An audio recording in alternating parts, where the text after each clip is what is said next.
Et salut les devs.net, on se retrouve pour une vidéo dans la série sur les design patterns.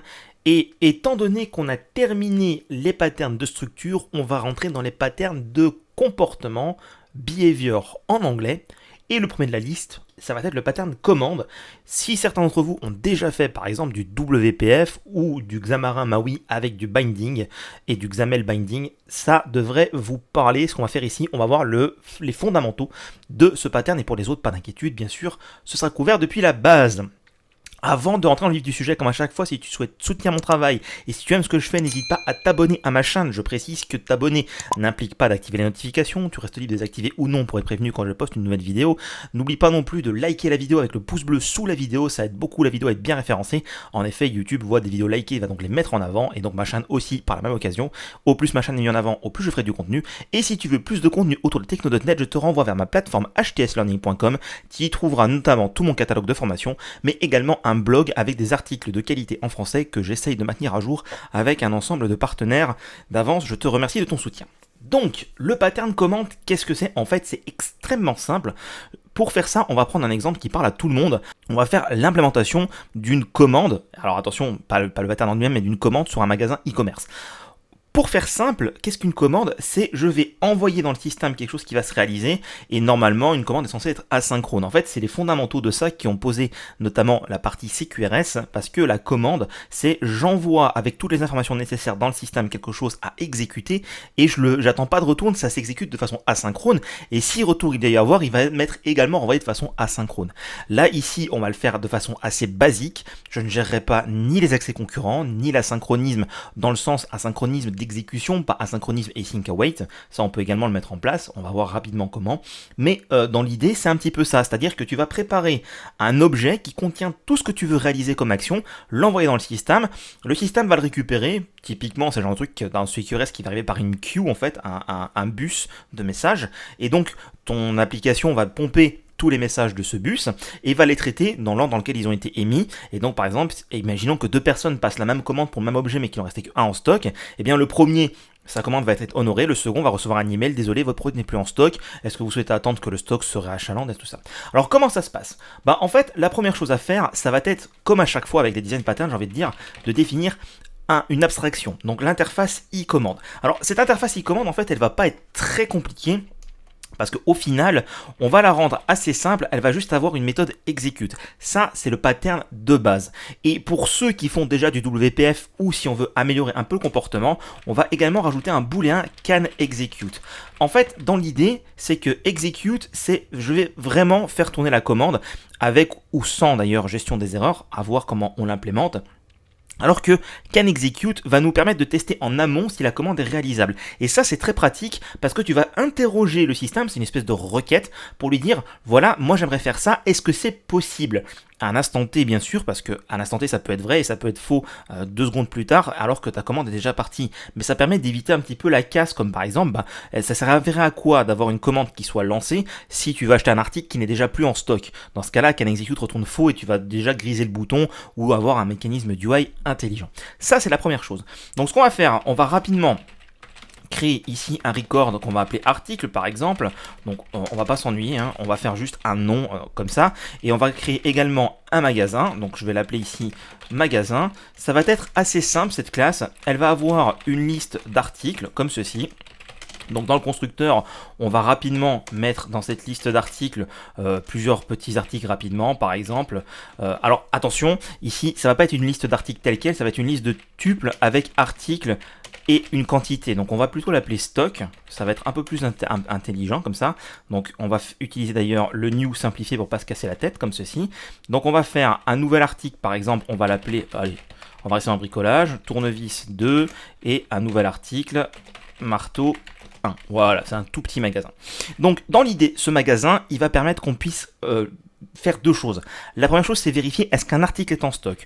Donc ici, on va avoir un booléen est en stock. On va poser la question pour l'article et on va renvoyer si dans les articles, alors dans le stock plutôt, pardon, on va faire un find d'un article qui est égal à article. Alors là, je peux faire un article comme ça directement avec le double égalité, vu que en gros ici on utilise un record là au niveau d'article, donc ça va comparer les propriétés une à une, et vu que j'en ai qu'une seule, bah, c'est pas compliqué. Donc a.item1, d'ailleurs j'aurais pu être un peu plus intelligent et l'appeler par exemple article et la quantité, c'est un peu plus parlant que item 1. Donc ici, est-ce que a.article comme ceci, .find, quantité est supérieur à 0. Donc on fait ça comme ceci. Alors le find, l'opérand ici ne l'autorise pas parce que je récupère un value tuple, donc ça ne sera forcément pas nul parce que c'est un type valeur et non pas un type référence. Donc ça c'est la première chose, pouvoir demander à mon magasin est-ce que cet article est en stock. On s'en servira plus tard. Et la deuxième chose, ça va être un void acheter un article comme ceci. Bien entendu, c'est extrêmement simplifié parce qu'il y a plein de vérifications qui sont bien au-delà de la vérification du stock. Mais la seule chose qu'on va faire, c'est qu'on va récupérer ici l'élément de stock en reprenant exactement comme ceci la même chose. Et on va faire un élément de stock, .quantité, moins comme ceci. Alors la problématique c'est que vu qu'on récupère pas une référence mais une copie comme ceci. Donc encore une fois, voilà, c'est extrêmement simplifié. J'aurais peut-être dû le faire autrement. On aurait par exemple faire ici un record, alors pas un record, plutôt une classe. On va l'appeler article stock et on va mettre dedans, pour avoir des références et éviter les erreurs, article et int quantité comme ceci. Donc on va avoir une liste d'articles stock, ce sera beaucoup plus simple. Donc new article stock, et ici on aura donc un nouvel article avec sa quantité. Et l'avantage de C# maintenant avec les objets simplifiés, c'est que c'est beaucoup plus simple à écrire.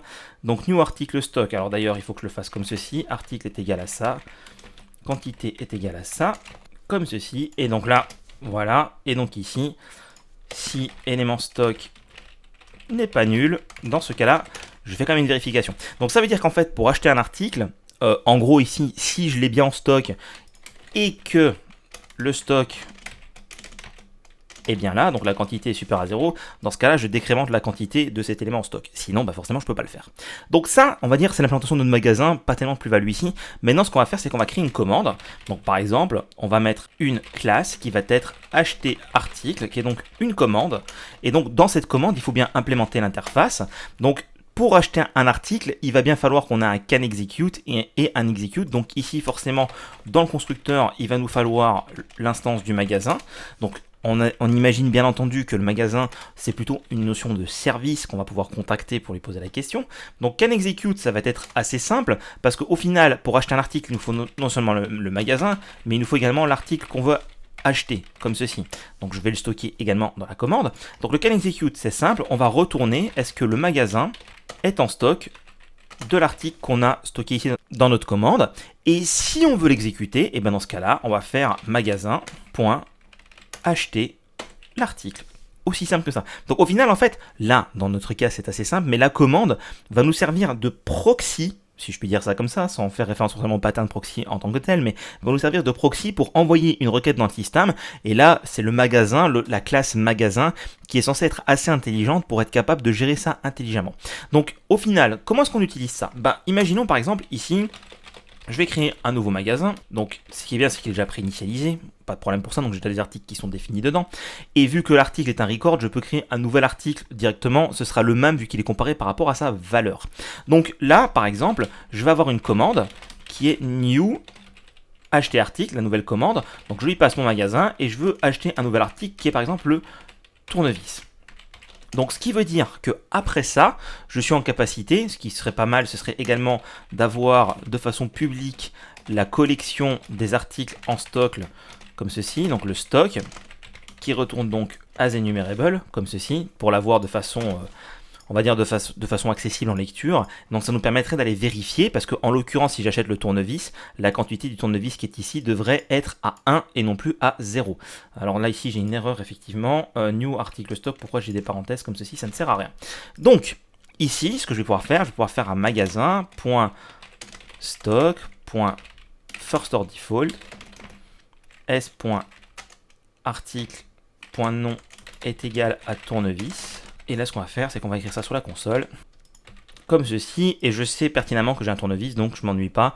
J'aurais même pu mettre ici d'ailleurs un first plutôt qu'un first or default, parce que pour le coup, c'est l'habitude d'écrire first or default. Donc ça c'est très bien, mais qu'est-ce que ça veut dire concrètement? C'est qu'il faut que j'exécute cette commande. Alors est-ce que c'est la responsabilité de la commande d'être exécutée dans le code? C'est-à-dire que est-ce que ici je vais faire un command.execute, if command.canExecute? En fait non, généralement on passe plutôt par un command manager. Alors pourquoi?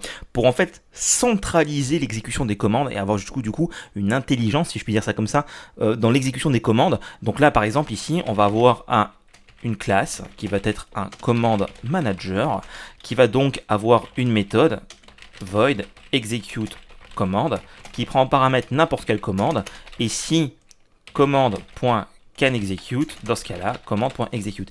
Et en fait, c'est typiquement dans ce command manager qu'on va aller rajouter du login ou des éléments comme ça. Et donc, c'est lui aussi qui peut être défini de façon async task. Comme ça, le execute là peut être fait de façon asynchrone, de façon à ce que l'asynchronisme se passe sur toute la chaîne et que l'exécution des commandes soit faite de façon asynchrone si nécessaire. Moi, je vais rester synchrone ici pour pas complexifier inutilement l'exemple. Donc ici, on va également avoir tout au début un manager qui va être un new command manager. Et donc, une fois que j'ai fait mon magasin, qui sont en fait les objets de service, que j'ai créé ma commande, je vais faire manager.execute commande et je lui passe ma commande. Et normalement, il ne devrait me rester qu'un seul tournevis. Exécutons.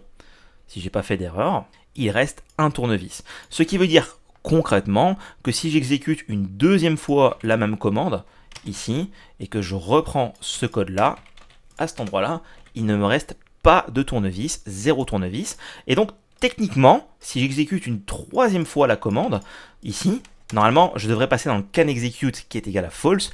Donc on va le vérifier rapidement. Donc je vais ici, canExecute, et comme on le voit, je ne rentre pas dans l'execute parce que mon command manager fait cette vérification-là. Donc comme je le disais, ceux qui font déjà du WPF sont un petit peu habitués à ce comportement-là, en sachant que dans le pattern de base que vous allez trouver by the book, si je puis dire, sur le net, ou dans les livres, le canExecute n'existe pas. Il s'agit d'une amélioration que je trouve extrêmement utile dans le cadre de l'application du pattern commande, parce que, encore une fois, ça ne sert à rien de surcharger le système avec des commandes qui on sait déjà d'avance qu'elles ne pourront jamais être exécutées. Néanmoins, ça nuit à la scalabilité de votre système parce que au lieu d'enquiller simplement les commandes et qu'après le bus les traite et renvoie oui, non, oui, non, oui, non, ce qui permet d'avoir une grande scalabilité parce qu'on peut envoyer énormément de commandes en même temps, on va forcément solliciter plus le système pour lui demander en amont est-ce que oui ou non cette commande est exécutable maintenant, en sachant qu'on peut avoir aussi des faux positifs. Par exemple, vous envoyez un canExecute qui vous renvoie false parce qu'il n'y a plus d'article en stock, mais juste au moment où la personne fait cette demande-là au système et donc sur la page qui envoie le canExecute pour afficher ou briser le bouton, l'employé est en train de mettre à jour la base de données parce qu'ils ont reçu une palette de stock. Donc ça a ses avantages et ses inconvénients et ça ne fait pas partie du pattern de base, c'est une amélioration qu'on a notamment dans la partie WPF pour avoir des interactions UI un peu plus avancées qu'on peut mettre ou ne pas mettre en œuvre. Et donc le fait de centraliser la gestion des commandes dans un command manager qui va donc invoquer la commande, donc normalement il y aurait juste ici l'execute, va vous permettre d'avoir une logique à cet endroit-là pour faire tout un ensemble de choses. Ici, on fait la vérification que ça peut s'exécuter, mais par exemple, un pattern qui est extrêmement courant qu'on peut mettre en place ici, c'est la possibilité de faire un undo, d'annuler. Par exemple, vous envoyez une commande, et après, votre commande est exécutée, mais vous pouvez également faire un undo, parce que vous pouvez enregistrer les commandes qui se sont passées, et donc rejouer, on va dire, l'histoire inverse pour envoyer la commande inverse de ce qui a été fait, par exemple, quelqu'un qui veut résilier sa commande. Bref, il y a vraiment beaucoup d'extensibilité. Le pattern commande est donc à la base de systèmes plus avancés comme CQRS, qui va donc nous permettre d'envoyer des commandes et de séparer bien la gestion des commandes et la gestion des requêtes. Et donc typiquement, dans du CQRS, on aura juste l'exécution qui va enquiller la commande directement dans le système. Bref, un pattern relativement simple. Au final, le pattern, lui, consiste en ça et en la création de toutes les commandes. Et n'oubliez pas une chose, c'est que bien entendu, le command manager prend une commande générique en paramètres pour pouvoir exécuter n'importe quelle commande. Et c'est la commande qui va, en fonction de ça, en fonction de ce qu'elle doit faire, invoquer ou récupérer les services dont elle a besoin et les informations dont elle a besoin pour fonctionner. Alors ici, bien entendu, c'est la commande qui charge tout. Il y a des systèmes plus évolués parce qu'en fait la commande va juste contenir l'information à exécuter, par exemple juste l'article, et ça va être un command handler, donc quelqu'un qui gère la commande, qui lui aura accès au service et qui va exécuter ou non cette commande et donc renvoyer ça. Donc ce qui peut déranger certains, c'est la notion en fait de oui mais si ça rate. Donc là par exemple le canExecute qui est ici m'a renvoyé false, donc je n'ai pas d'information. Alors bien entendu, le command manager peut également renvoyer un résultat ici, dire success ou failure, avec plus ou moins de détails, avec un try catch, ainsi de suite. Bref, encore une fois, c'est extrêmement extensible. N'oubliez pas une chose, un pattern, c'est un socle fondamental sur lequel vous allez construire des systèmes plus complexes. Il y a beaucoup de possibilités d'évoluer ce pattern-là. Là, on a la base, le fonctionnement de base. Vous voyez que c'est extrêmement simple. Vous créez votre command manager, vous créez vos commandes qui donc sont l'implémentation de l'interface et après vous demandez au manager d'exécuter votre commande et ça va aller modifier les choses en façon sous-jacente. C'est juste en fait, on va dire, la meilleure façon de respecter le principe solide S parce que la responsabilité d'exécuter telle action va se reposer sur la commande avec son execute ou son can execute. Alors on pourrait dire qu'effectivement on a une double responsabilité de vérifier qu'on peut s'exécuter et s'exécuter, d'où certains vont déplacer l'exécution dans un command handler pour s'assurer que la commande ne fait que véhiculer l'information. Sa responsabilité c'est d'être un DTO qui transporte l'information. Bref, c'est un des patterns qui moi me plaît le plus parce que c'est vraiment le fondamentaux d'architecture complexe et beaucoup plus complète à base de CQRS et ainsi de suite. Je sais que je l'ai déjà dit plusieurs fois, mais je trouve ça super excitant. J'espère que cette vidéo t'a plu. Si c'est le cas, encore une fois, n'oublie pas à soutenir mon travail en lâchant ton pouce bleu sous la vidéo, en t'abonnant à ma chaîne. Les notifs sont facultatives. Et si tu veux plus de contenu autour de techno.net, je te donne rendez-vous sur ma plateforme HTS Learning. N'hésite pas à aller y faire un tour. Tu trouveras peut-être des choses qui pourraient t'intéresser pour approfondir tes compétences en .NET. Et d'ici là, je te dis à bientôt pour une prochaine vidéo autour de techno.net.